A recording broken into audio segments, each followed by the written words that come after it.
colère et la consternation suite à la présentation de la loi de finances pour 2018. La ponction imposée d'1,7 milliard sur les APL, c'est une purge sur les politiques de solidarité. Finalement, c'est un budget d'augmentation de la pauvreté et d'augmentation des inégalités. Demain, ça va peser aussi sur les finances des collectivités locales et sur les garanties d'emprunt pour notre collectivité, c'est près d'1,5 milliard d'euros. Donc ce qui vient d'être fait là, ça va retentir sur l'ensemble de la chaîne de la production, de logement locatif social, du logement privé également, puisque les deux sont liés. Et s'il n'y a pas une mobilisation à un moment donné de moyens publics, loin d'avoir un choc de l'offre, on aura plutôt un effondrement de l'offre.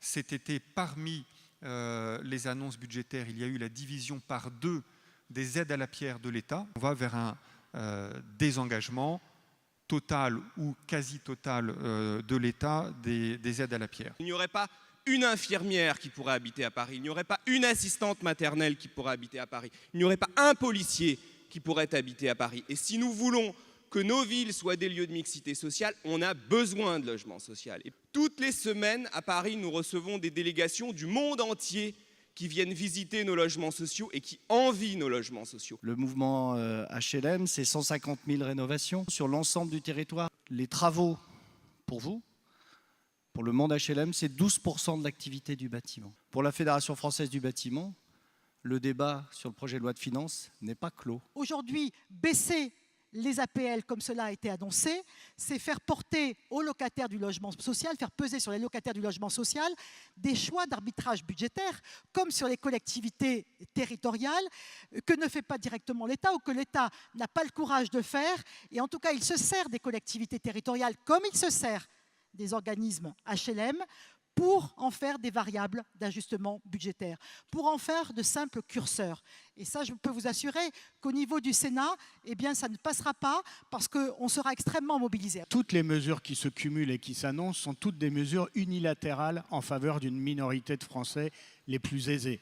Seul le secteur HLM est dans le collimateur de la loi de finances. Si le monde économique, si le monde des élus et le monde de la solidarité des locataires parlent d'une même voix, je pense qu'on n'a pas dit notre dernier mot sur cette loi de finances. La mesure qui est proposée, elle casse le logement social, qui est un outil de la solidarité républicaine.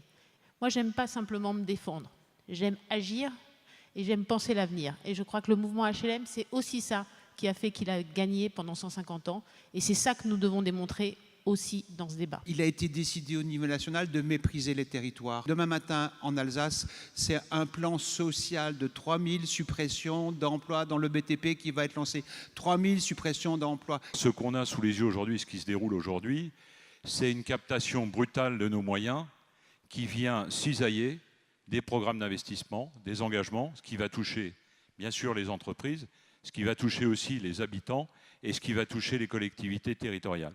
Pour le groupe, les incidences sont d'autant plus fortes qu'on est, j'irais, en Île-de-France avec un volume d'appels qui est un petit peu moins fort ou qu'on est en région. Et dans les régions, c'est vrai qu'on est aussi des agents économiques de premier plan. Quelque part, réduire des programmes d'investissement, c'est mettre en cause le développement dans les territoires. Quand on se rappelle la période des années 90 et la grave crise qu'a connue le bâtiment, s'il n'y avait pas eu le secteur social, il y aurait eu encore beaucoup plus d'entreprises qui auraient déposé le bilan. Et donc, c'est des effets en chaîne considérables. Et ici, je porte la parole de François Baroin, le président de l'Association des maires de France. La position de l'Association des maires de France, c'est une position non partisane. Nous dénonçons les mesures qui sont en train d'être prises et qui sont inscrites dans la loi de finances parce que finalement, c'est faire des cadeaux avec l'argent des autres, c'est faire des cadeaux avec l'argent des territoires, c'est faire fi des nécessités de rénovation, c'est porter atteinte à la rénovation de l'habitat locatif social, c'est porter atteinte au financement des opérations en ANRU 2. Eh bien, contre tout cela, il faut se mobiliser. Nous sommes à vos côtés et l'AMF apporte son soutien au mouvement HLM. Évidemment, nous avons bien compris qu'il y avait une véritable bombe atomique qui était tombée sur le modèle social français, le HLM, que nous allons défendre avec vigueur, avec tous les locataires et avec tous les acteurs du logement social et au-delà. Le logement social n'est pas le problème, c'est la solution.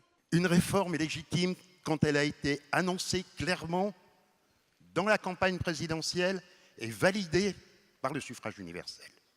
Et deuxièmement, Et deuxièmement, une réforme est légitime quand elle a fait l'objet d'une négociation approfondie pour sa mise en œuvre.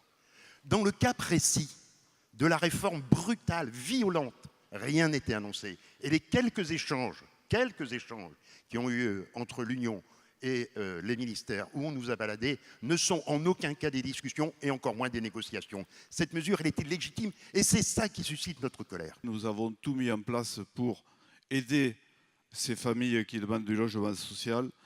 Nous construisions, je dis bien Gion, 450 logements par an. Nous faisions 4 millions d'euros de gros entretiens et nous venions de lancer un programme de 40 millions d'euros de réhabilitation. Nos résultats étaient de 9 millions d'euros. Avec le prélèvement, on va perdre 7,5 millions d'euros. Groupe Arcade, c'est 2500 salariés qui, au quotidien, se battent chaque année pour loger 20 000 familles. Demain matin, 2500 familles, leurs enfants, ne seront plus logés par le groupe Arcade avec cette mesure. Ça n'est pas ce que j'appelle construire la solidarité, ça n'est pas ce que j'appelle construire un avenir pour mon pays, pour les jeunes, pour ceux qui en ont besoin.